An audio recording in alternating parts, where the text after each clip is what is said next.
Nah, mungkin bisa di-sharing juga Mas Yoga mengenai apa sih potensinya selain mungkin listrik, pengelolaan air limbah maupun ya tentu saja kebutuhan untuk ini ya chemical dan juga BBM ya dari masing-masing itu kira-kira bisa kita harapkan pertumbuhan yang seperti apa ke depan.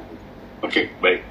Jadi kalau mungkin saya bisa bandingkan dengan industrial estate lainnya ya, karena kan memang industrial estate yang kita kenal itu lebih ke arah industrial estate yang berkaitan dengan labor intensif lah gitu.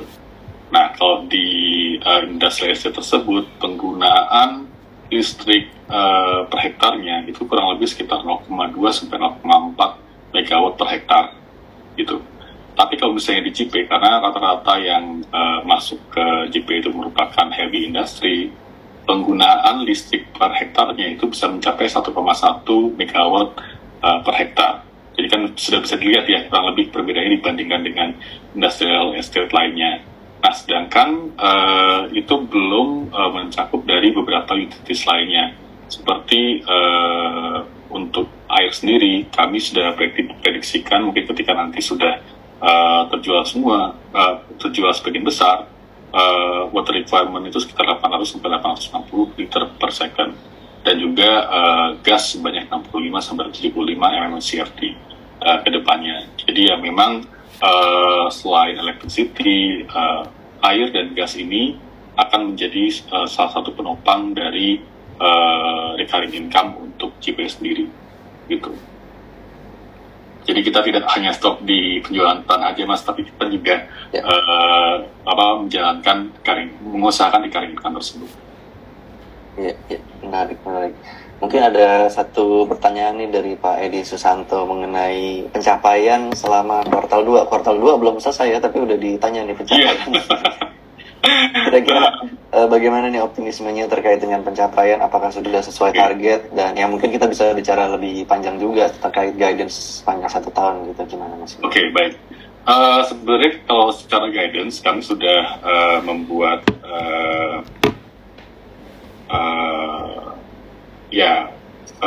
hancur-hancur lah kalau lebih di tahun 2023 seperti apa. Jadi kalau in terms of gross profit growth itu sekitar 17-19%, kemudian net profit growth sekitar 14-16%. Dan net profit growth ini akan ditopang dari penjualan tanah di JP. Karena dari distribution kami expect growth-nya mungkin tidak sebesar tahun lalu. Sekarang kita expect sekitar 6-8%. Tapi mungkin saya tidak bisa share ya untuk second Q ini kan itu kan kita belum tampis ya untuk second Q result. Tapi so far kalau dari dari distribution kurang lebih masih on track, dan juga penjualan tanah juga masih on track juga. Itu kami expect adanya penjualan tanah nanti di second Q nanti sesuai dengan target kami. Wah, menarik nih Pak Edi Susanto sama cerita juga net profit growth di guidance 14-16%, konsensus sekarang baru 11% cerita. Iya, menarik sih. Terus yang pertanyaan, iya.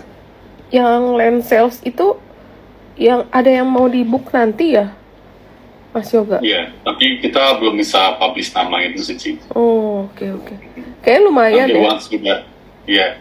Nanti once sudah PPJP, kemudian sudah handover, baru kita bisa publish. Oke. Iya nih. Abis roadshow, tahu-tahu ada good news.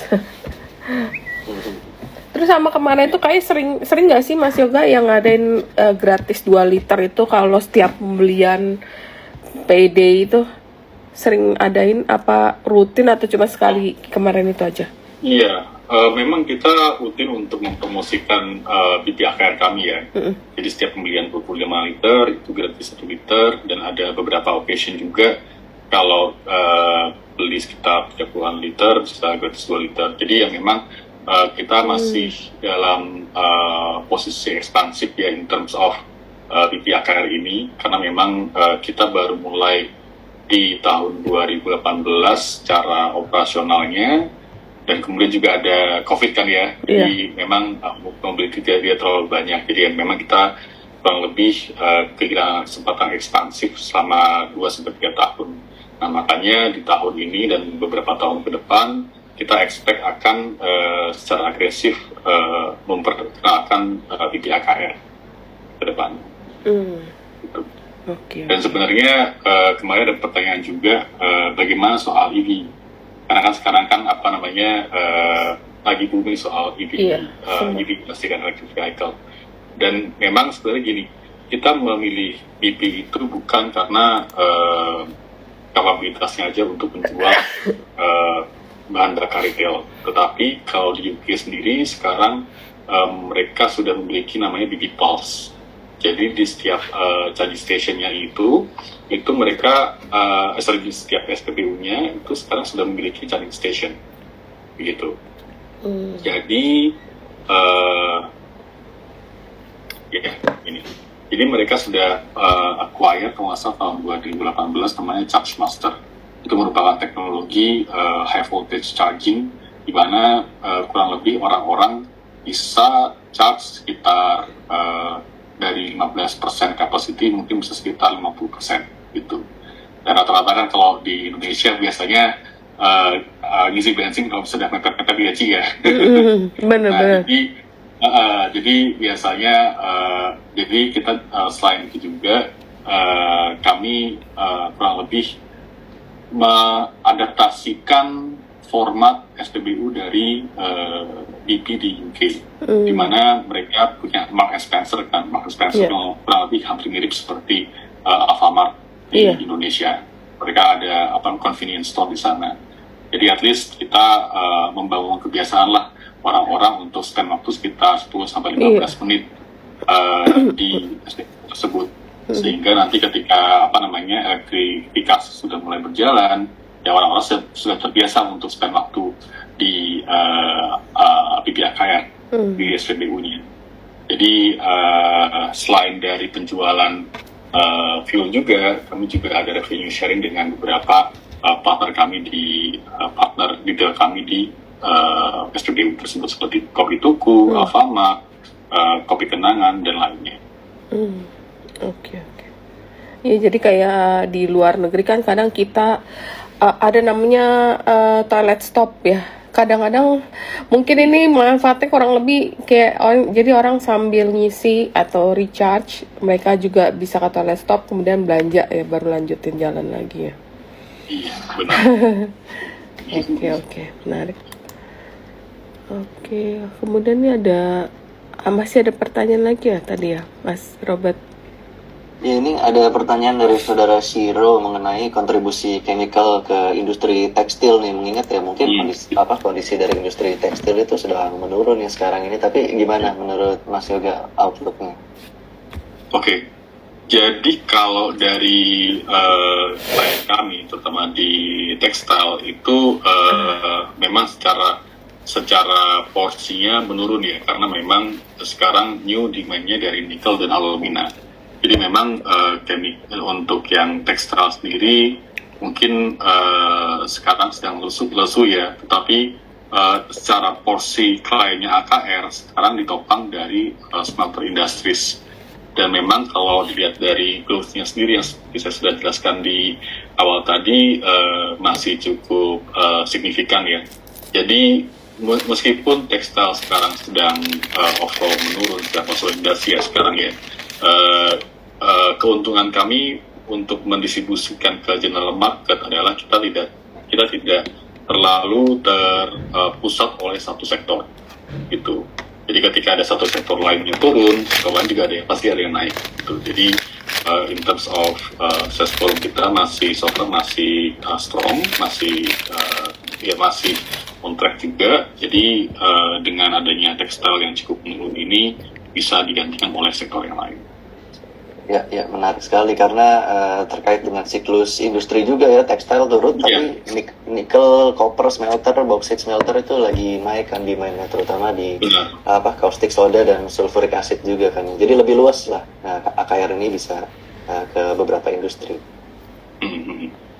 Kemudian pertanyaan dari saudara Selfie juga, bisa info breakdown pembeli bisnis petroleum, bisnis BBM berdasarkan industrinya. Kalau tadi kan chemical, kira-kira dari tambang batu bara berapa persen, nikel, aluminium, industri lain. Oke, mungkin saya tidak bisa memberikan secara detail ya, tetapi chart di sebelah kiri bawah ini kurang lebih merepresentasikan apa yang ditanyakan sama Bu Selfie. Untuk mining related industries, including coal dan non-coal companies, itu sekitar 53%. Jadi kurang lebih untuk yang non-coal sendiri sekitar 15%.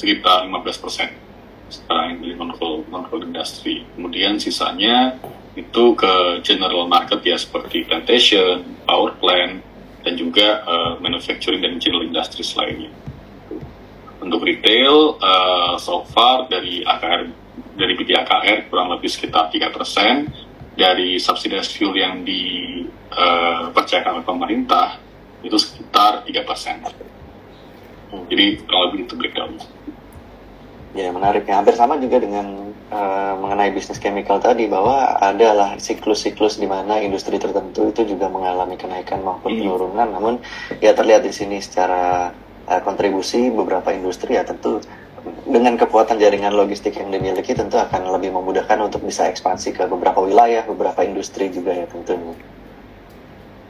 Nah, berikutnya pertanyaan dari saudara Yamin, bagaimana rencana penambahan kapal? Yang menarik nih mengenai bisnis distribusi dan juga logistiknya untuk mendukung ekspor hasil industri dari tenan-tenan di JP. Oke, jadi kalau dari penambahan kapal, begini. Jadi kita untuk kepemilikan kapal kami itu kami gunakan untuk bisnis utama kami, yaitu di trading distribution, di mana kapal-kapal tersebut didesain untuk mengantarkan chemicals dan juga petroleum. Tetapi kalau kita lihat untuk mendukung ekspor industri DGP, itu kan pasti kan berkaitan dengan transporter kan ya, dan memang kita masih belum memiliki kapabilitas di sana. Jadi yang kami akan fokuskan untuk mendukung ekspor dari hasil industri dari tenan-tenan DGP itu lebih ke arah port development kami. Jadi kita mengusahakan bisa mendevelop port ini dengan cukup rapid ya, tergantung dari demand dari masing-masing tenant dan juga non-tenant orders ya. Jadi memang ada beberapa, jadi ini merupakan open port, dan memang sebenarnya ini dibangun untuk mensupport Tanjung Perak Port yang sekarang sudah kurang lebih 100% fully utilized lah sekarang. Jadi kalau misalnya ke sana, pasti ngelihat ada beberapa kapal yang antri untuk docking ke Tanjung Perak gitu. Dan kedepannya kita akan membangun tank terminal juga, dan juga container port kedepannya, supaya bisa mensupport klien-klien kami dan juga klien di luar kawasan CP juga. Baik, menarik. Kemudian bagaimana pandangan Pak Yoga mengenai relatif lebih mahalnya harga tanah di kawasan industri Indonesia yang rata-rata mencapai 3,8 juta per meter, sementara di Vietnam hanya sekitar 1 juta per meter. Nah, ini kan mungkin bisa berdampak pada biaya investasi yang lebih tinggi dari investor. Jadi mungkin ada juga ya kaitannya dengan minimum wage, dan juga sepertinya Jawa Timur masih lebih rendah ya daripada Vietnam, dan juga mungkin ada kaitannya dengan status KEK yang dimiliki oleh JP ini. Gimana hasilnya? Oke, baik. Jadi begini ya, kalau dalam keputusan tenan untuk memilih sebuah lokasi, harga itu adalah salah satu faktor yang menjadi determinan untuk berinvestasi di sana. Tetapi ada faktor lain seperti kedekatan dengan raw material resources, kemudian juga dari segi energi juga, dan energy availability, dan juga dari segi support dari pemerintah. In terms of support dari pemerintah, kurang lebih hampir mirip ya, karena memang beberapa negara seperti Vietnam dan Thailand itu juga memiliki tax holiday juga yang kurang lebih sama seperti Indonesia. Tapi yang menurut saya cukup bisa membuat game changer itu adalah harga listrik per kWh di Indonesia kurang lebih hampir 75% dibandingkan 50-75% dibandingkan harga energi di Thailand dan Vietnam gitu. Jadi kan kalau apa namanya membuat sebuah pabrik itu kan pasti kan melihatnya kan sekitar 10 tahun sampai 20 tahun lebih kan ya, dan pasti mereka juga melihat hal itu juga. Jadi kalau misalnya secara raw materials itu ada di satu negara, pasti kan less paperwork dan juga less tax juga kan, dan apa namanya, dan juga in terms of energy juga lebih murah juga. Jadi mereka biasanya memiliki pandangan yang cukup holistik juga, pastinya secara politik dilihat juga, dan juga secara kesinambungan juga dilihat juga. Dan memang sekarang saat ini dengan mempertimbangkan faktor-faktor tersebut, Indonesia masih yang paling baik. Ya, menarik juga karena ada beberapa faktor seperti tadi disebutkan Pak Yoga juga yang bisa menentukan suatu tenan untuk bisa masuk situ, termasuk ya kedekatan dengan industri upstreamnya, misalnya seperti tadi Hylian mau masuk ke situ karena ada produksi konsentrat tembaga dari Freeport kan ya, itu juga yang mungkin bisa menjadi daya tariknya. Pun demikian kalau misalnya di kawasan industri yang lain ada industri upstreamnya nikel di situ. Bagaimana Mas Yoga bisa, tadi sepertinya ada rencana untuk buka hub juga ya di mengenai chemical fuel storage maupun chemical storage di kawasan Indonesia Timur, itu sampai di mana perkembangannya? Sekarang ini sih kita masih studi dulu, kita masih desain terminalnya, dan juga masih mencoba untuk mencari vendor untuk membangun terminal tersebut. Cuma untuk tempatnya kurang lebih kami sudah securekan, karena kan yang sebenarnya yang cukup challenging untuk port construction itu adalah tanahnya kan ya, gitu. Jadi ya so far secara tanah itu sudah kami securekan dari pemilihan lokasinya. Kemudian ya kita mungkin bisa expect sekitar tahun 2, either at the end in the beginning of 2025 lah, itu sudah bisa bekerja secara optimal. Oke, menarik. Jadi ini mungkin juga bisa menjadi salah satu peluang pertumbuhan ke depannya, karena ada daerah baru nih yang mau dimasuki distribusi AKR nantinya. Selain itu, ya kami juga dengar ada upaya untuk masuk ke menambah produk baru, yaitu LNG ya, Mas Yoga ya. Sampai di mana kira-kira studi yang dilakukan dan kira-kira kapan targetnya?